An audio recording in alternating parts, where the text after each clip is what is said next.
Welcome to Murder Mile, a true crime podcast, an audio-guided walk featuring many of London's untold, unsolved and long-forgotten murders, all set within and beyond the West End.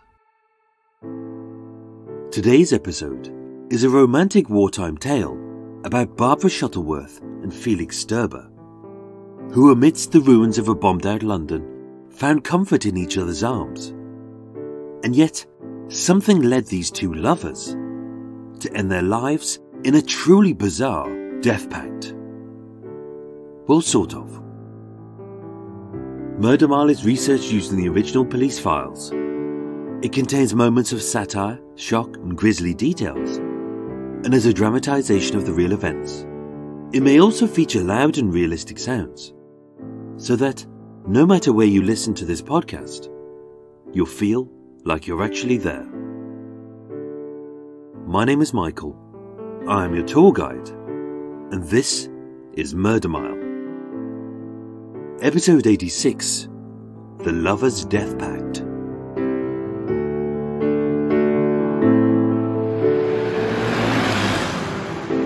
Today, I'm standing on Queensway in Bayswater, W2. 1 street south of the drive-on jewellery heist for the Charlotte Street robbery. 3 streets north of the Blackout Ripper's final victim, Doris Junet. A short walk north of the site of the Hyde Park bombing. And a little dawdle from the little-known truth of the memorial to the murdered policeman, Jack Avery. Coming soon to Murder Mile. Queensway is a bit of a dog's dinner. Being uncomfortably wedged between the piss-poor gloom of Paddington and the pretentious arseholery of Notting Hill, this side of Bayswater is a mess. But as a mix of wealth and culture, what you can buy for 99p at Akmal's Discount Cash and Carry is also flogged off for 5 times the price at Susie's splendiferous Yummy Mummy Parlour, where the thickest shit wives of wealthy stockbrokers are duped into buying utter crap like vegan bikes, veggie wigs, meat-free meat, leopard print pants for the lactose intolerant, ethically sourced air for the gluten-free, and everyone's favourite con, beaded prayer mats rebranded as authentic ethnic yoga mats, as used by Madonna when she made some mumbo-jumbo religious twaddle fashionable for 6 whole seconds. On the corner of Porchester Road, at 210A Queensway, is Ralph Court. An impressive 8-storey red and brown bricked mansion covering half a square block, but with no access except by locked doors and a glaring concierge. Through the black wrought iron gates, there to keep the riffraff out, it looks like a nice place to live. And although, in its central courtyard, some residents sit and lose themselves in a tawdry tale, they're unaware that just yards away was spun a truly strange tale of love, death, and suicide. As it was here, on Friday the 30th of July 1948, the two lovers entered a strange suicide pact, where both of them would die, but only one of them knew why.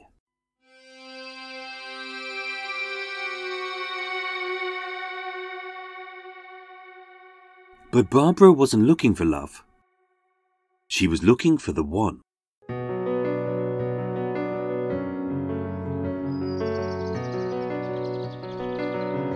In autumn 1922, Barbara Sylvia Shuttleworth was born in the quaint market town of Knaresborough, 4 miles east of Harrogate, and nestled amidst the breathtaking scenery of the Yorkshire Dales. Her upbringing was idyllic, as happily playing with her pals amidst the vivid hues of the moorland moss, the lush green valleys and the crystal clear lakes. Far from the choking smog of the city, her childhood was untroubled. As the only child of John, a retired captain and affluent stockbroker, and Gwendolyn, the granddaughter of Sir Roland Barron, a pioneer in the manufacture of ready-to-wear clothing, although the Shuttleworths were well off, They weren't the idle rich, but came from a heritage of the industrious working classes who prospered. And whilst many good persons struggled to survive in the austere shadow of the First World War, John and Gwendolyn Shuttleworth ensured that their daughter had it all. She had health, wealth, and happiness.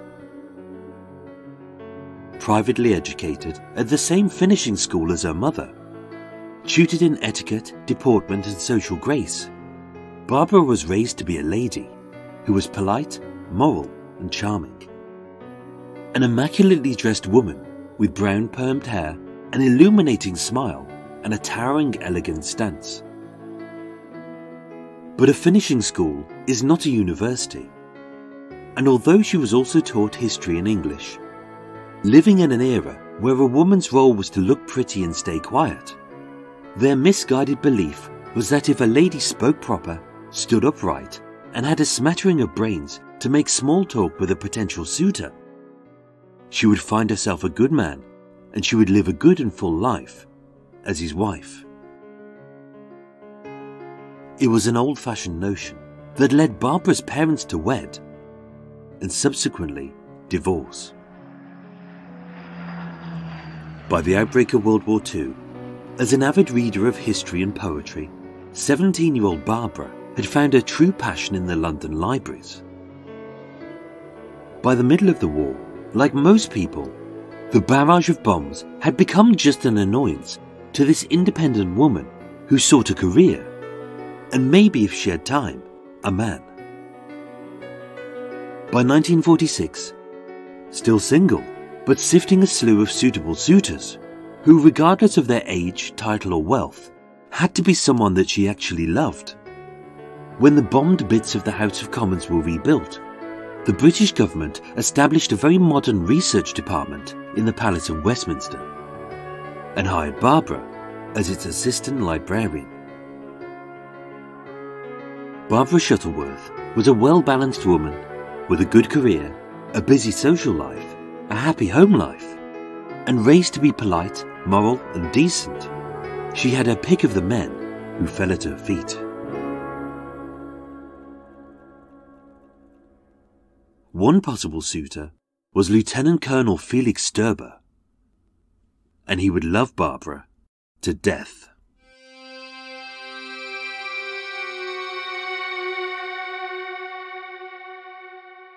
Although a military man, Felik was a man of his emotions.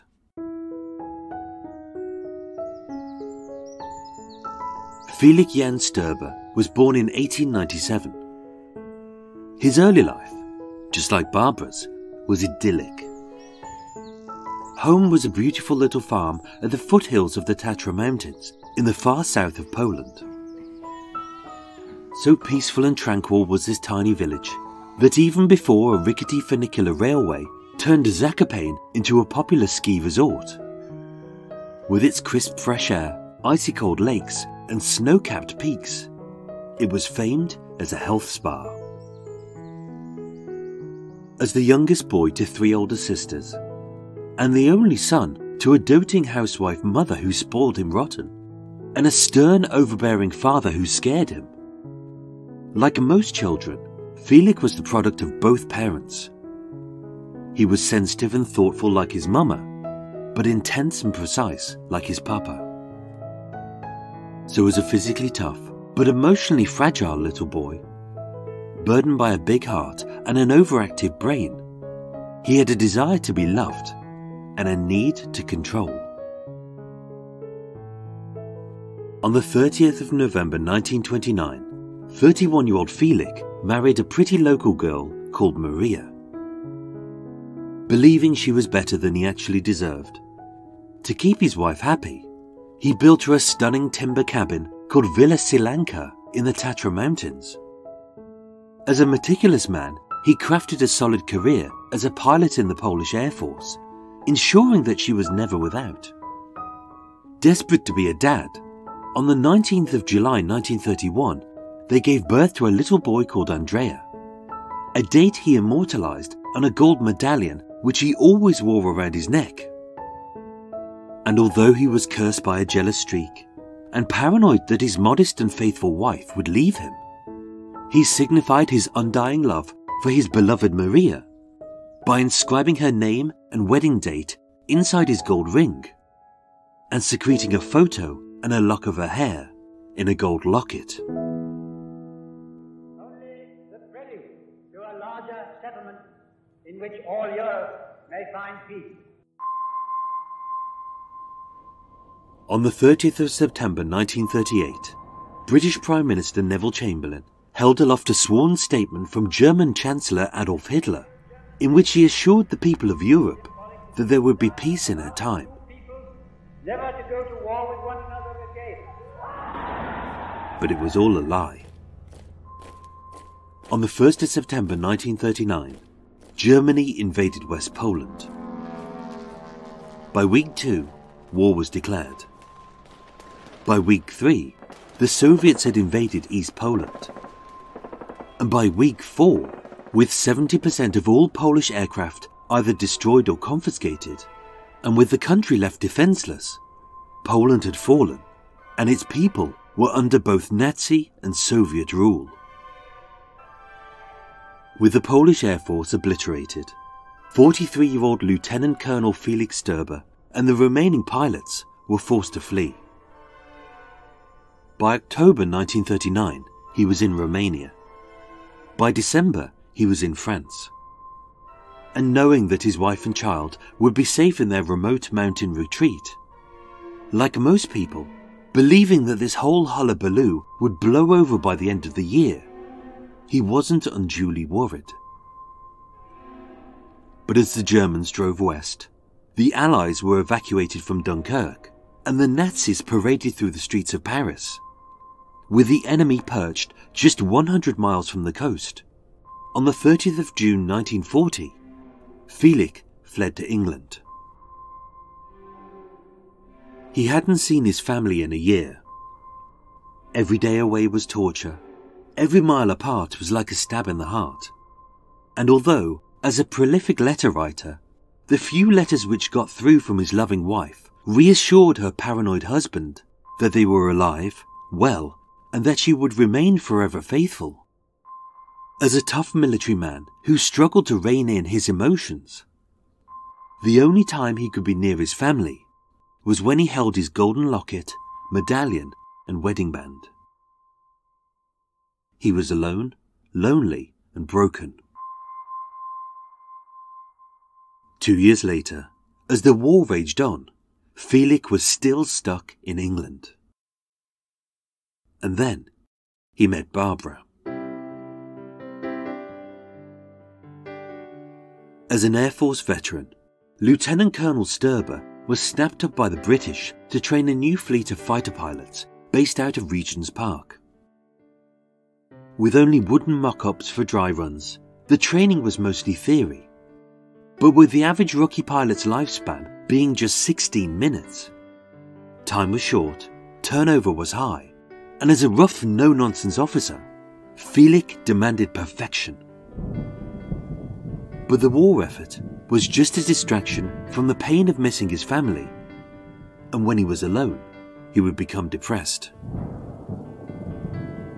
For Felic, as he shuffled through London's West End, all he saw was dirt, dust, and death. After 4 years without his family, food tasted bland, time had no meaning, and he drank to forget. Every day it rained.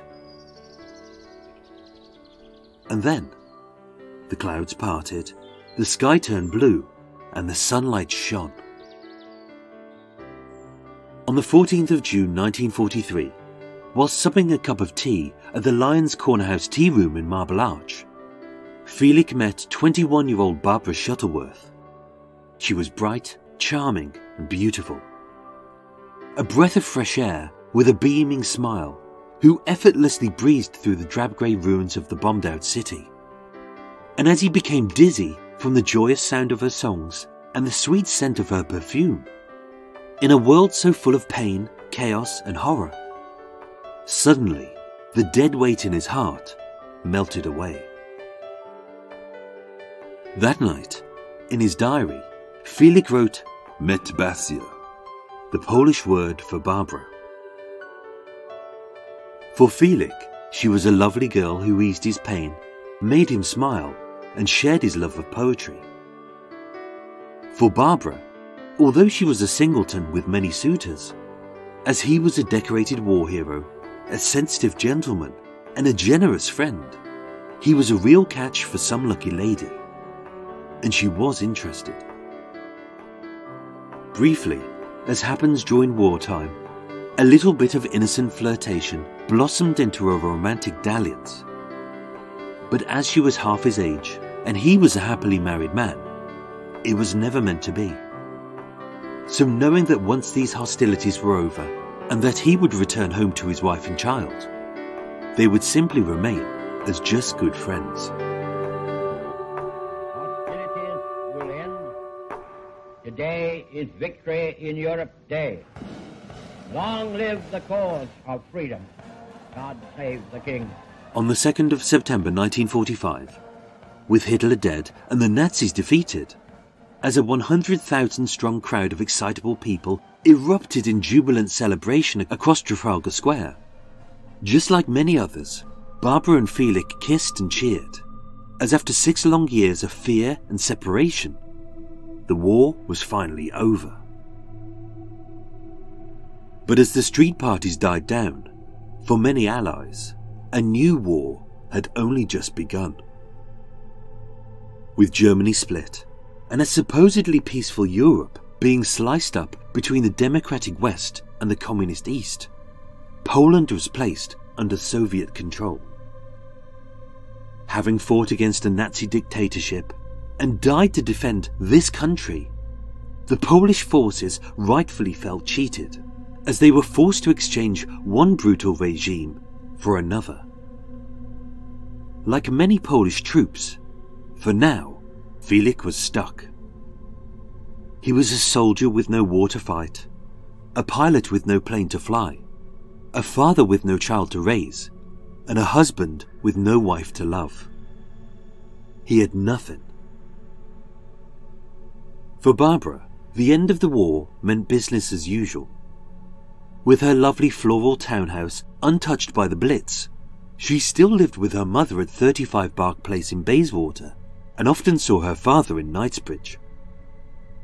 With the government busy, she had been promoted to senior assistant librarian in the Palace of Westminster. And having waded through a slew of potential suitors, her love life had blossomed, having got herself a boyfriend. He was charming, he was kind, and he was sweet. But he wasn't Felic. In his eyes, Barbara was his lover.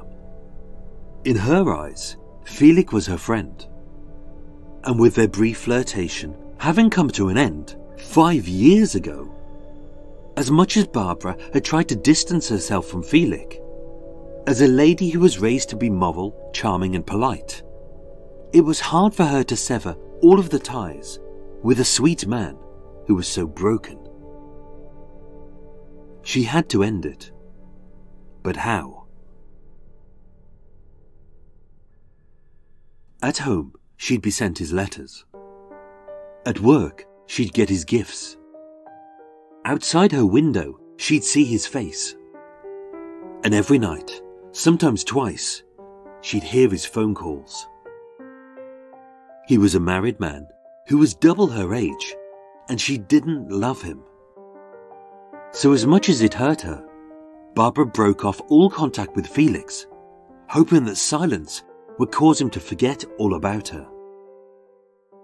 Only it didn't. In late 1947, paranoid that his wife was being unfaithful, and ironically, seeing her as his only obstacle to being with his one true love, Felic applied for divorce, informed Barbara by letter, but got no reply. In Christmas 1947, he made 2 gold medallions, inscribed with FS for Felix Sterbe, BS for Barbara Shuttleworth, and on the back he wrote London.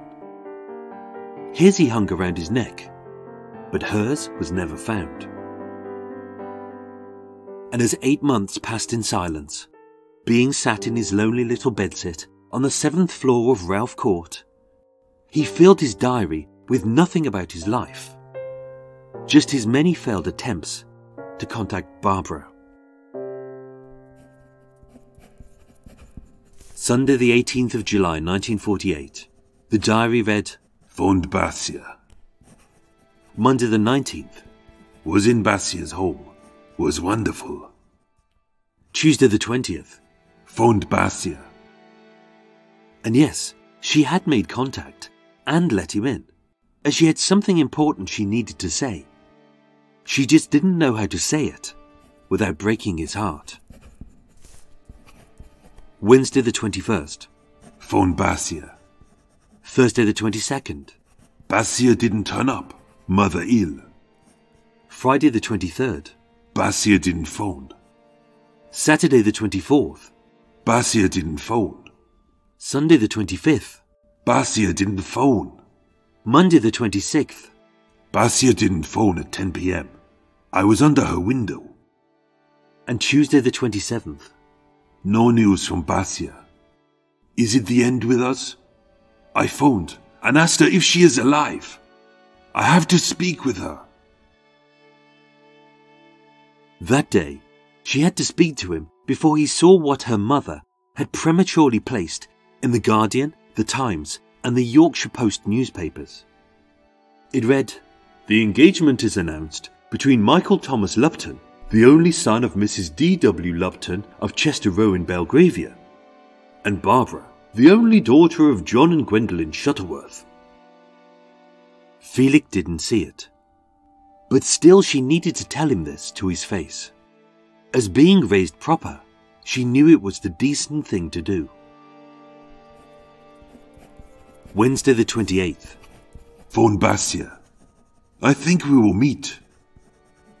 And although her call was only brief, it buoyed his spirits, as on Thursday the 29th, he wrote, Basia promises. Said she would come tomorrow at 1 p.m. But at that very point, Barbara had other things on her mind. That evening, over a romantic candlelit dinner in a lovely little bistro in Bayswater, a besotted Barbara clinked champagne flutes with her fiancé Thomas. It was a glimpse at their happy life ahead, and to everyone who saw them, they were very much in love. After a 2-year courtship, they were engaged, soon to be married, and with the purchase of a little flat in Highgate almost complete, Thomas slid his lover the key to their first home together. And as she left, in Thomas's own words, he said that she was absolutely ecstatic. But Felik had made his decision. His last diary entry on Friday the 30th of July 1948 simply read, Basia will come at 1 p.m. God knows how it will be. Perhaps we will perish. The end of the chapter for you and me.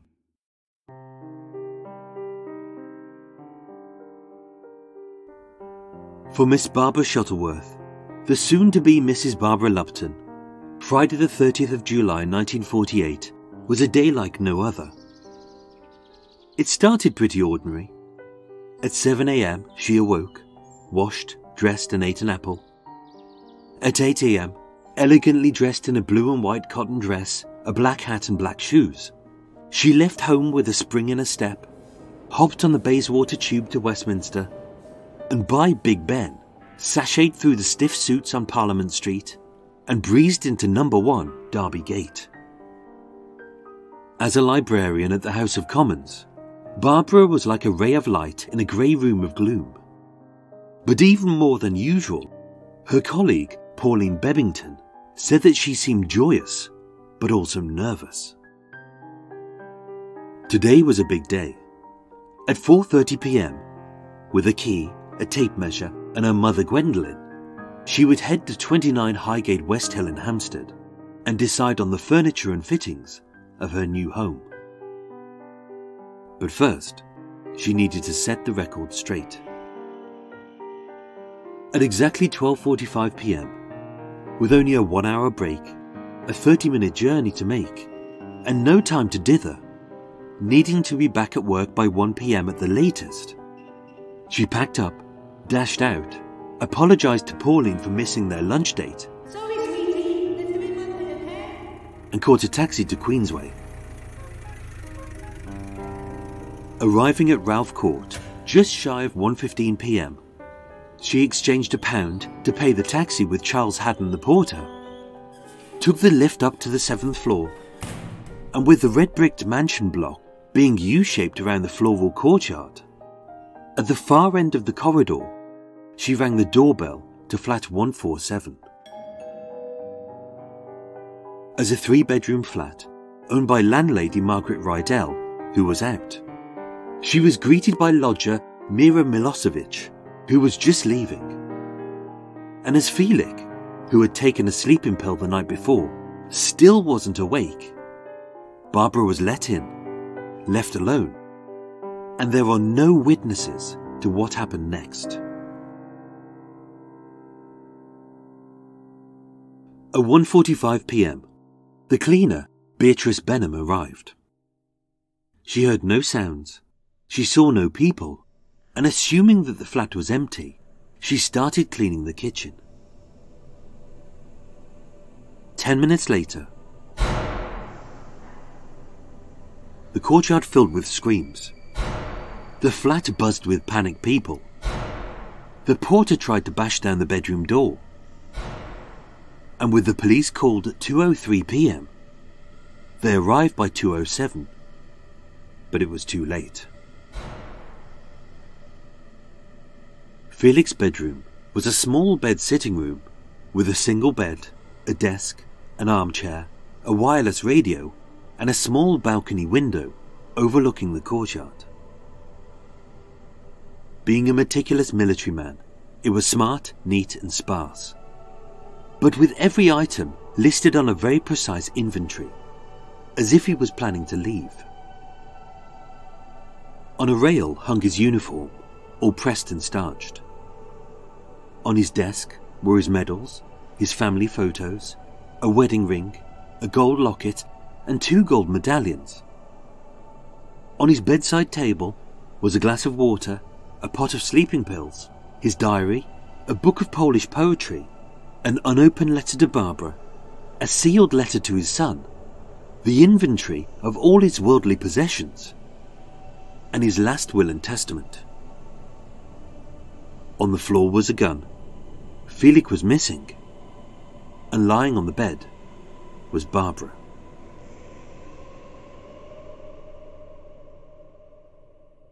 According to the police investigation, this is what happened. Felik had made a decision. As he and Barbara were lovers, either they would live together, die together, or if he couldn't have her, then no one could. But having had a fitful night's sleep and taken a sleeping pill, he had overslept. So although he dreamed of looking resplendent on his last day alive, dressed in his crisp uniform, shiny boots, and gleaming array of medals, as Barbara knocked on his bedroom door, he was dozy, tired, and wearing just his pyjama bottoms. At 1:55 p.m, Barbara was sitting on the bed, Felik was standing by the door, and from his desk he pulled a revolver. There were no screams, just 3 quick shots, then a 4th and a 5th. With the gun muzzle flush to her hairline, firing at point-blank range, which flashed black powder burns between her left ear and eye. The first shot ripped through her left temple, eviscerated her left and right temporal lobe, and shattered the right temple, causing extensive hemorrhaging to her brain. Almost immediately, Felik fired a second shot. With Barbara still sitting upright but slumping forwards, a bullet smashed her 3rd rib, pierced her left lung, and the 7th rib of her back, leaving a deep red stain on her blue and white dress, just above her heart. with her left lung having collapsed, her chest cavity filled, and she began to drown in her own blood. The third shot came within a second of the last. But this wasn't for her, this was for him. With his suicide pact almost complete, he placed the gun into his gaping mouth, the barrel flat against his palate, and with the muzzle pointing towards his brain. Felik fired. The right of his skull erupted in a thick red mist, and with a heavy thud, he slumped to the floor. But he wasn't dead. Somehow he had survived. Picking up the gun, into his mouth, he fired it again. But still he didn't die. Why? He didn't know. He had felt the hot fiery flash in his mouth. He could taste the acrid cordite on his tongue.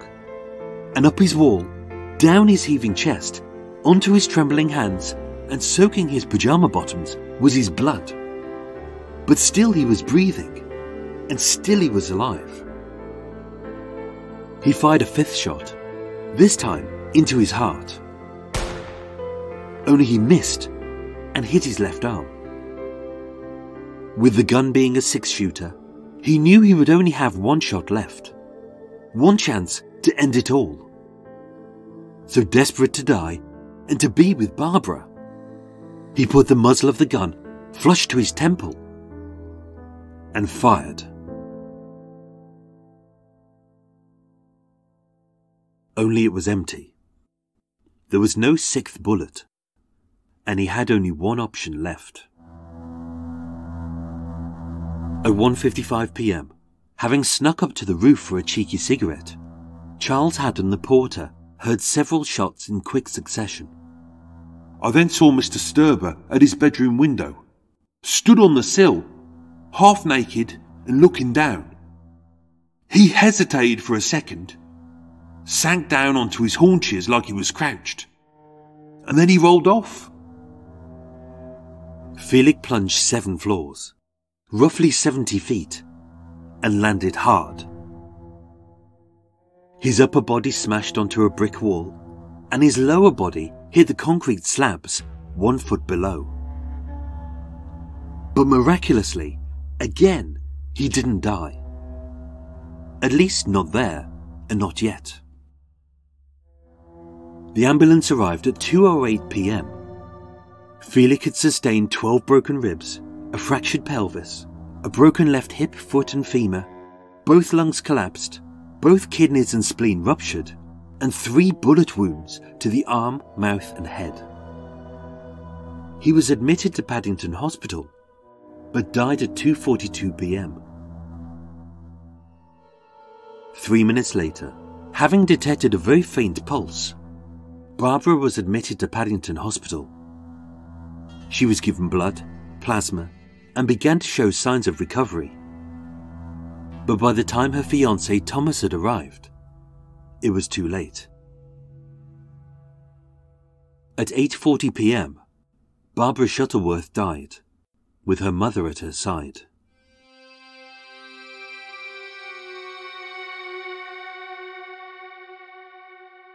Next to his bed, Felic had left his last will and testament.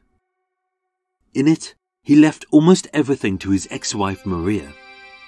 His gold ring, his watch, his locket, his medallion, his bank balance totalling almost £67,000, which was to be used for the education of their son, and the deeds to their home in Zakopane, which he had legally signed over to Maria, ironically on the day that Barbara had got engaged. In a letter to his son Andrea, he wrote, My son, please excuse me for the things which have happened, but my life is broken. I don't blame anybody, and I myself am not to be blamed. Be a good man and take me as an example until my 50th year of age. Afterwards, I was a weak man. She is a bad woman, Barbara. She influenced me to my divorce, proceedings of which, although happy, I did not start. She is very bad, but I love her. Therefore I take her with me. Pray for my poor soul. Your father, F. Sterba.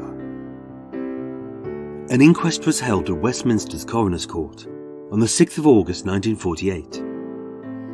And with the jury not even needing to retire to consider their verdict, it was declared that Felix Sterbe had murdered Barbara Shuttleworth and then committed suicide whilst the balance of his mind was disturbed.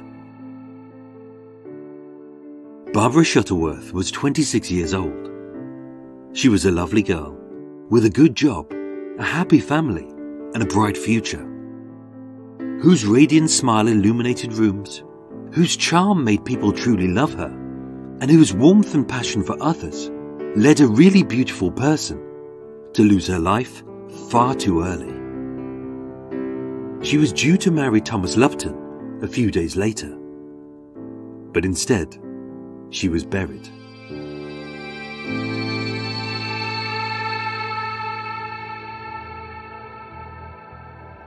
Ladies and gentlemen, thank you so much for listening to Murder Mile. Don't forget, Extra Mile is next, so pop your tea on the hob, a cake in your gob, as it's time to chow down and witter about nonsense. Before that, a thank you to my new Patreon supporter, who this week is Mary McRae. I thank you. As well as a thank you to all Patreon supporters, whether old or new, previous or impending, as well as everyone who leaves reviews, comments, and shares this podcast with their friends. To everyone, I thank you. Murder Mile was researched, written and performed by myself, with the main musical themes written and performed by Eric Stein and John Books of Cult with No Name. Thank you for listening, and sleep well.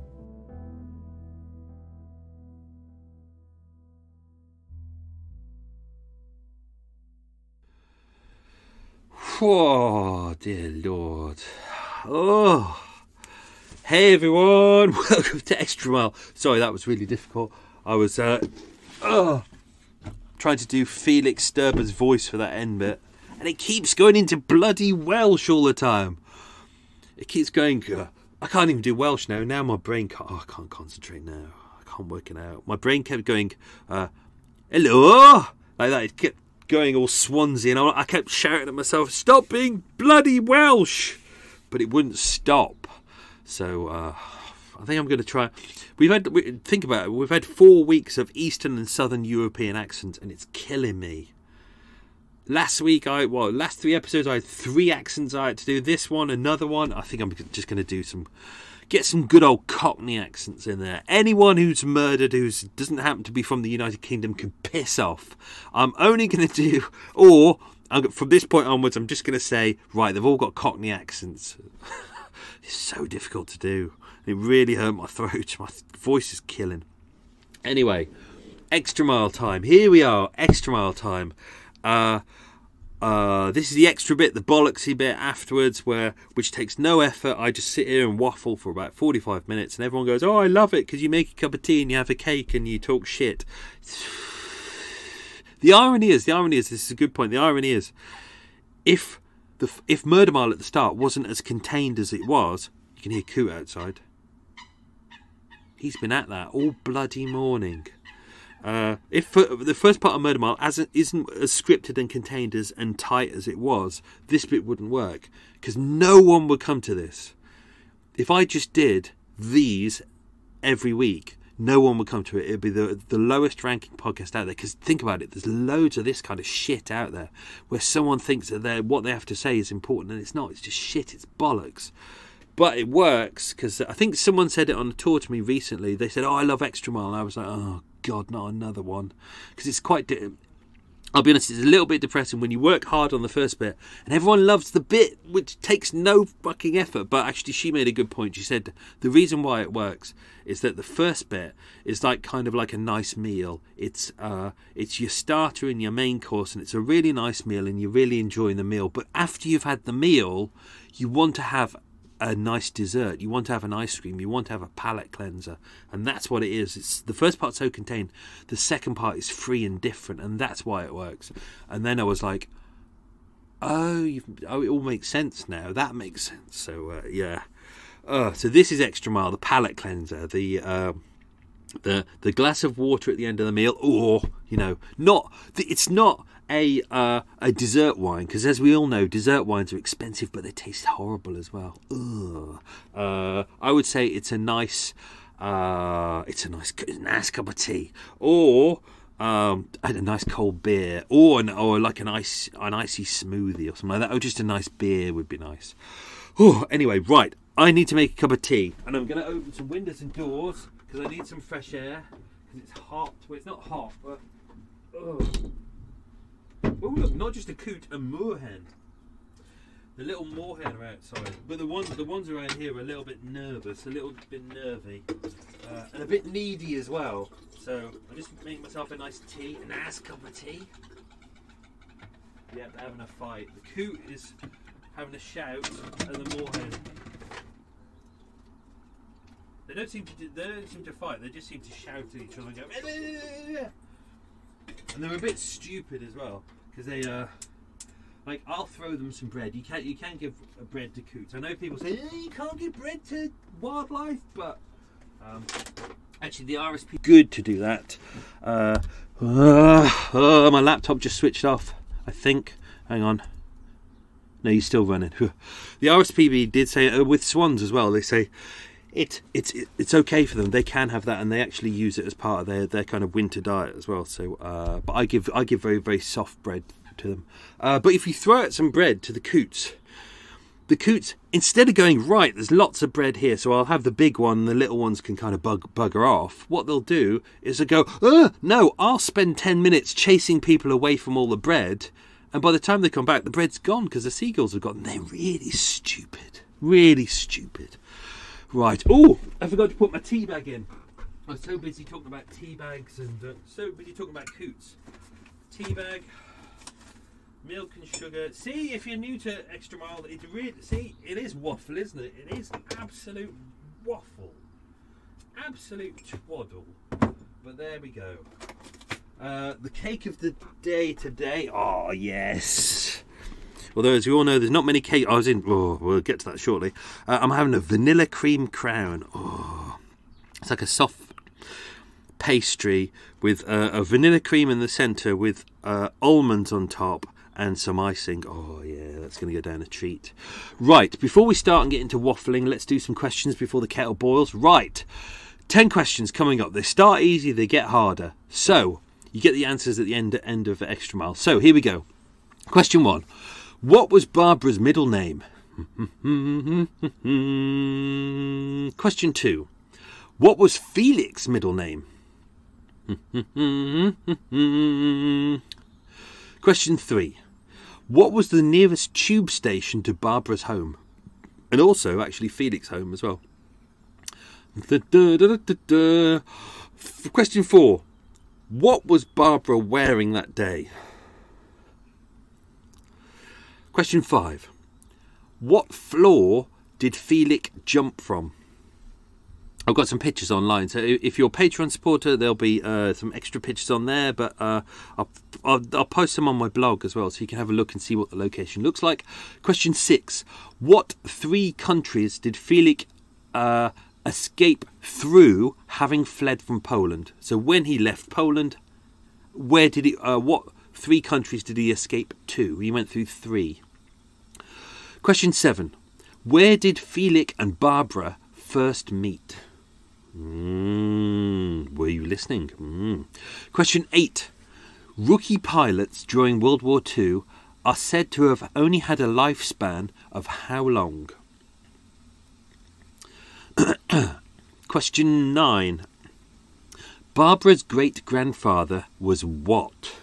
I can give you some more information on that very shortly. And question 10. Now, this wasn't mentioned in the episode, but which other airman who may or may not have been trained by Felic as an airman was stationed in Regent's Park and often ate at the Lion's Corner House tea room in Marble Arch? Now, if you've listened to all the other series, you will know that answer. Ooh, right. kettle still brewing. So, hope you're all well. I know that there's all the coronavirus bullshit going on at the moment. If, like me, you're self-employed, I hope all is going well. All of my things are the Murder Mile walks. I'm having to start cancelling all those. People aren't booking in, rightly so. I'm having to start giving refunds. Gonna have to shut down for a couple of weeks. That's that. The live tour, the live show is probably going to be binned as well. Although the people who are the promoters haven't actually told me anything yet, so I'd actually know whether we're doing it or not. So that's not happening. The new tour that I'd mentioned last week, that's been pulled, so I'll do that over summer sometime. But yeah, it doesn't make sense to do it right now. Everything's pretty much shut down. So for all the self-employed people out there, good luck, hunker down, because obviously, you know, if you're lucky enough to be in a full job where your employer's going, oh, it's fine, you know, you'll self-isolate for a couple of weeks and I'll pay you full pay or half pay. For those of us who earn basically hand to mouth, Jesus. So luckily I've still got the podcast to do. That will hopefully that will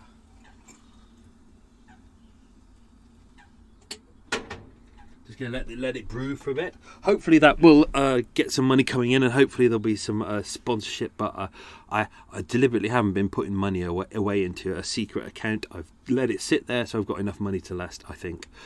But yeah, oh god, it's all up in the air, isn't it? I was in the big Tesco's yesterday, having a little mooch around. Thought I'd pick up some stuff because it was Sunday. I'd written the final part of this and done a rewrite on it, and then I was like, right, because I hadn't got a tour yesterday, because I had to cancel that one.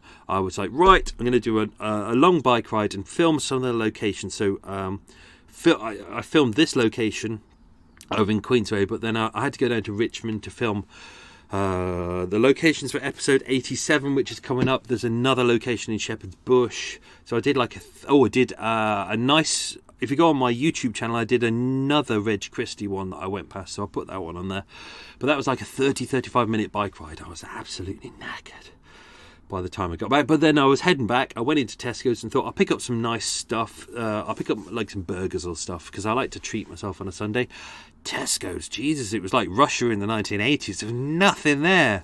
Massive Tesco's, and everyone had panicked. Everyone was like, oh, panic, oh, I need to buy waffles, and it's like, come on guys, you don't need to panic. The only reason you're panicking is because everyone else is panicking, and you think you have to panic as well. But don't. Let's not forget, people, that if you're fit and healthy and you're kind of an average age, you're pretty much going to be all right. It's the older generation and the younger generation. Now, the younger generation are lucky, like, you have babies and kids, they've got their parents to look after them. But let's not forget, older generation, many are probably living by themselves. They don't have cars. They probably don't have cars. They can't go out to all these supermarkets and fill up with like 100 toilet rolls and all of the rice that they need and all the coffee. They'll have a little shopping basket. So they're basically going out every day, and there's nothing there that they can buy because people have gone out and bought loads and flogging it off on eBay. So, chill out, everyone. Chill out. We're all going to get through this. It's all going to be fine. It's all going to be fine, isn't it? It's just the thing that everyone feels that they have to panic. They see other people panicking, they have to panic as well. There's really no need. It's just, if everyone just chill the F out, we're all going to be fine. Right. Everyone's self-isolating, but what I've realised is I self-isolate all the time. As a podcaster, I spend probably 12 hours a day sitting here in the boat by myself, writing or recording or editing, not seeing anyone, not talking to anyone. So, self-isolating for me is basically just a regular day. I think the only difference that's going to be is either a regular amount of cake or less cake. That's really going to be it. But I've got tea to last. Well, I always have enough tea to last about a year anyway. I always have enough rice to last a year. I always have enough toilet paper to last a year. It's like, I've got enough petrol. I've got enough. Yeah, I've got enough of everything. I store stuff. So always have done, because I don't like knowing that I might run out. So I always store a lot of stuff. But yeah. We're all going to be fine. As I say, I think more. As I say, I think was it the Independent said this. They said that more people will probably end up bankrupt than will die of coronavirus. And I was like, yeah, you're absolutely right, because everyone's panicking, panic buying, but also panic not buying, and therefore a lot of businesses are shutting and going under. So actually, it's not the fact that you will die from the virus, it's the fact that your finances will go a bit kasplooey, but that's it. Anyway, fuck that. It's all bollocks. Right. Let's do some extra stuff. There's some stuff in this episode that I probably didn't get to put all the way in, so let's do it. The letter that Felic left to his son, I'll read it. I won't do the voice because I really struggle with that. But I edited it down for the episode, but this is what it said. It said, it was in Polish, but this is it translated. It says, Dear Andrew, but that's the English translation of Andrea. Dear Andrew, please excuse me for the things which happened, but my life is broken. Therefore, I decided to settle things in the most simple manner. It happened. I don't blame anybody, and I myself am not to be blamed. Bit modest there. It is the unhappy consequences of circumstances. Be a good man and take me as an example until my 50th year of age. Afterwards I was a weak man and broken through hard fate. I bless mother, grandmother, grandfather and my sisters. They should forgive my act. She is a bad woman, Barbara. She influenced me to my divorce, proceedings of which, happily though, I did not start. That is what it seems to me now. My life is broken. She is very bad, but I love her. Therefore, I take her with me. Pray for my poor soul. Your father, F. Sterba. There you go. Lovely. Now, I didn't put this in the episode because I couldn't work out a place to put it. But there was a letter on his bedside table addressed to Barbara, which was unopened. Now, it was undated as well, but we know that he wrote it the night before the murder because it gives reference. He was expecting a call from her. She didn't call. He went to her place as always and stood underneath her window at 35 Bark Place. And he said that she made some kind of gesture that he didn't like. Something to do with her neck, he said. I don't think... Oh, I might have edited it. I don't think I have the full version. But it says, what gestures did you show yesterday to me at 10:30 p.m. from your window? In the original version, he said neck out. It was kind of like neck out, head forwards, but it didn't really explain it well. Frank answer, please.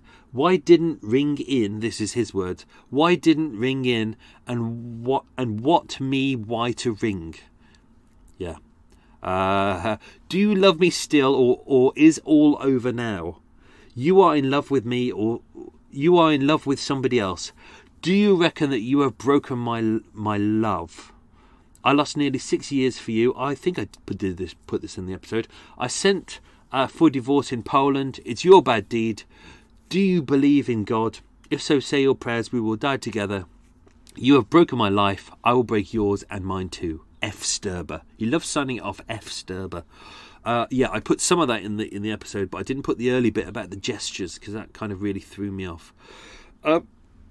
Oh dear, I got burpees. One of the things I didn't put in was that it was a lot of people going on in and around the scene when the murder happened. Mrs. Beatrice Bentham, she was the cleaner. She'd been there for she'd been cleaning the flat for about 2 years. Not it had taken her 2 years to clean it. She was a cleaner in the flat for 2 years. Otherwise, she was a shit cleaner. She'd been there about 25, 30 minutes. She saw no one else in the flat. She went through. She was cleaning the kitchen. There was a lady with her called Mrs. Beavis who was helping her out. I didn't put her in the episode because she doesn't need to be there. It doesn't serve a purpose. About 1:55 p.m, she said she heard 3 shots, then a pause, a thud, and then another shot. But in a later statement, she said she heard 2 extra shots. She came to Felix's room, couldn't get in because the door was locked. She called out. Mr. Porter, Charles Haddon, was coming down the steps. He was on the roof. Don't forget, he was having a bit of a cheeky cigarette and talking to the electricians who were on the roof. He shouted, I can't come in. There's a man gone off the roof. Beatrice and Mrs. Beavis and the porter went down to the ground. They've been there for about 10 minutes. Hang on. So Charles Haddon, yeah, he was on the roof talking to the electricians who were fixing a wireless. And I mentioned this already. He heard a shot from the far end of Ralph Court. Saw Mr. Sterba jump from the window. He was just wearing his pyjama trousers. Jumped off.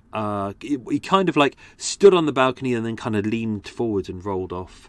And they went down because they didn't realise anything had happened in the room, because obviously the room was the bedroom was locked by that point. But they realised they couldn't get in. They needed to. So Mr. Alfred Baldwin, who was an electrician, he was working on the roof just above, fixing the antenna for the wireless radio. He heard the shots in there. No one could get into Felix's bedroom, so he climbed down from the roof into the window, which was open. That was the window that Felix had jumped out of. He climbed through the bedroom window, opened the door so the police could get in, and it was him who discovered that Barbara was lying on the bed and she had been shot multiple times. It was a Yale lock, so it's one of those ones where it closes behind itself. So it hadn't been locked. It had, it would have looked sinister for her if she would have said, "Oh, why are you locking the door?" But she hadn't. They'd just closed the door behind them. Yeah, it was a narrow ledge. I can't show you the exact location of where it was because the courtyard is kind of sealed off. It's a private courtyard. But what I've done online is I've posted some pictures of. You can see the window itself, and I've posted another window which is identical to it, so you can see what the window ledge looked like as well. So that's all there. What else did we get? Oh yeah, when they got there, so they saw that Barbara still, she was lying on the bed, but she still had a faint pulse. So they tried their best to revive her, but there was nothing left of her, unfortunately. She arrived at 2:45 p.m. at Paddington Hospital, which is not too far away. Paddington Hospital is where Sir Bernard Spilsbury, the Home Office pathologist, trained. That's Paddington Hospital is also known as St Mary's. She died at 8:40. Excessive bleeding, hemorrhaging, bleeding from the right ear. They gave her plasma and blood, but she was very weak. After about 2 or 3 hours, she started to recover, but then she relapsed and died. Her death was caused by laceration to the brain by a bullet wound. If she would have survived, I mean, who knows how much of her would survive with her injuries to her brain. Felic was admitted at 2:27, so just he was at 2:27. Hit two bullet wounds to the inside of his mouth, and inside his mouth they found two flattened. Sorry, inside the underside of the skin to his right scalp, they found two flattened bullets. So basically, the bullets had gone into his. He'd put the gun in his mouth. He'd fired the shots. They'd gone through his palate. They'd gone through part of his head, but not his brain. But they weren't strong enough to go through the skull itself, so they actually embedded on the inside of his scalp.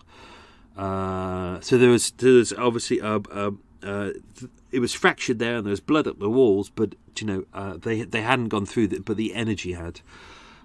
He got an injury to the top of his left arm, where, remember, he tried to shoot himself in the heart, but he missed. There was an entrance and exit wound there. And obviously he had multiple injuries. So he actually died of, it was mostly of blood loss and shock, just because of all these I mean, he'd broken his pelvis. I mean, that's a big injury in its own right, and you can die of multiple blood loss from that. What else we got? Post-mortem, yeah, I kind of covered all that in there. Barbara basically drowned in her own blood because her body cavity was filling up with blood. There was about 3 pints of blood in her chest, which is a lot. What else we got? I think that's it. I pretty much covered everything on this episode. I put in as much as I can. It feels like a long episode. It'll probably be about 35 minutes long. Oh dear. Oh, my tea. I was waffling and I forgot about my tea. Parched. So parched. Oh, a cup of tea. Oh, it's good. Oh, thank you to the makers of tea. Oh, best invention in the world. As well as the makers of cake. Cake and tea. What more can you ask for? Right. Oh, how long was that? Right. I'm going to do some... I'll do the answers to the questions. God, I'm really knackered. Trying to do Felix's voice really killed me. Right, let's have a swig of tea. Yummy. Look at that vanilla crown. It looks lovely. Right, 10 questions. Here's the answers to them. Question number 1. What was Barbara's middle name? Her middle name was Sylvia. Question number 2. What was Felik's middle name? His middle name was Jan. Question number 3. What was the nearest tube station to Barbara's home and Felik's home? Answer: Bayswater. Bayswater is literally just by between Hyde Park and Paddington and Notting Hill. So we'll be back in that area again soon. Question 4. What was Barbara wearing that day? She was wearing a blue and white cotton dress, a black hat and black shoes. Question 5. What floor did Felic jump from? You can have 2 answers for that. Either is as good. 7th floor or top floor.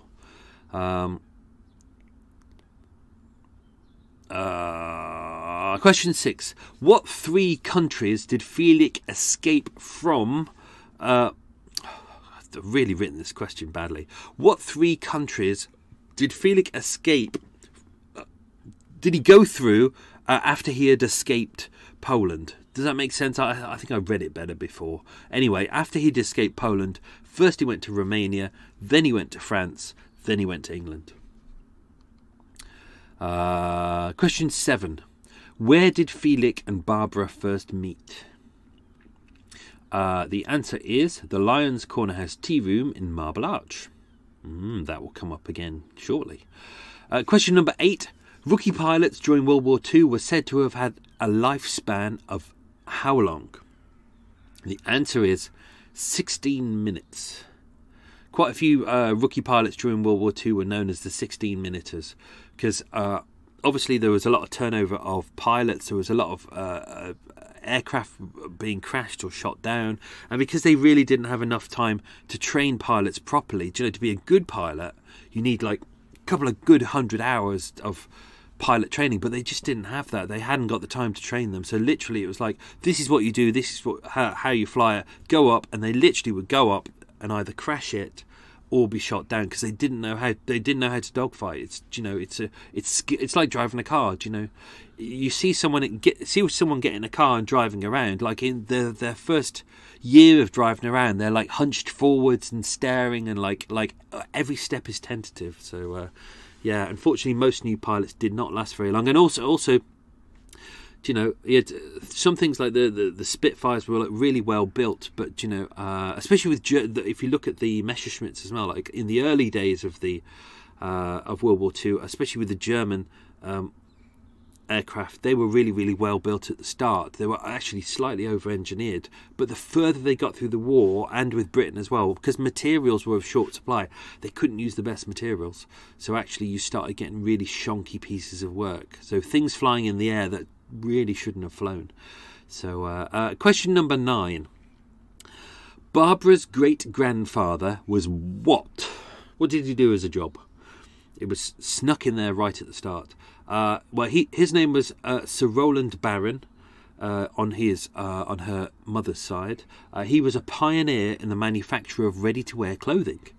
So this was actually a company called John Baron and Son that was set up in around the 1850s, 1860s. It was a kind of a big factory, and they started doing instead of like in the old days where it was all kind of like everything was tailored or made by for each person. It was kind of, they worked out there was a way of making a process where you could just mass produce clothes, and it was so revolutionary, especially post World War II, that around the time that Barbara was born, the factory was actually visited by King George V. That's how important it was. Who came to inspect it and say, "Oh, well done." It was really big and huge and very important. Whew. Question number 10. Now, I didn't mention this in the episode, but which other airman who may or may not have been trained by Felix Sterba as a trainee airman was stationed at the Regent's Park Barracks and often ate at the Lions Corner House tea room in Marble Arch? Did you guess that one? I've put it as question 10, but I think it should be question 1 because it's quite easy. That, of course, was the Blackout Ripper. Now, obviously, we can't check those details because it's military records. We can't check who was trained as a pilot there, by who. But Felik was training pilots at Regent's Park. The Blackout Ripper, Gordon Cummings, was a trainee airman at Regent's Park around the time that Felix was there. And we know that he definitely ate at the Lions Corner House tea room in Marble Arch because that is where he met his first victim, Evelyn Hamilton, the pharmacist. So whether they knew each other is it's probably unlikely, but they may have crossed paths at some point. So that could be quite interesting. So there we go. Whew, right, that was that. Cool, that was a long record. I'm tired now. I need to have a sleep, but I'm not going to have a sleep because I'm going to record this and then I'm going to start writing the new episode, and then I need to cancel all the Murder Miles. All the Murder Mile walks, not the podcasts. So, that's that. That's the end of this episode. I've got a tea. I've got a cake. I'm going to go and do some work. I'm going to power through. I'm knackered. That 35 mile cycle ride yesterday really killed me. Anyway, right, onwards and upwards. That was that. Hope you enjoyed that episode. I thought it was quite an interesting one. Next week, another single part episode, and then some more. They're all different across this series. So, and then there's some interesting things to go in the middle of the series as well. Some new kind of ideas. So, but either way, hopefully, unless something horrible happens,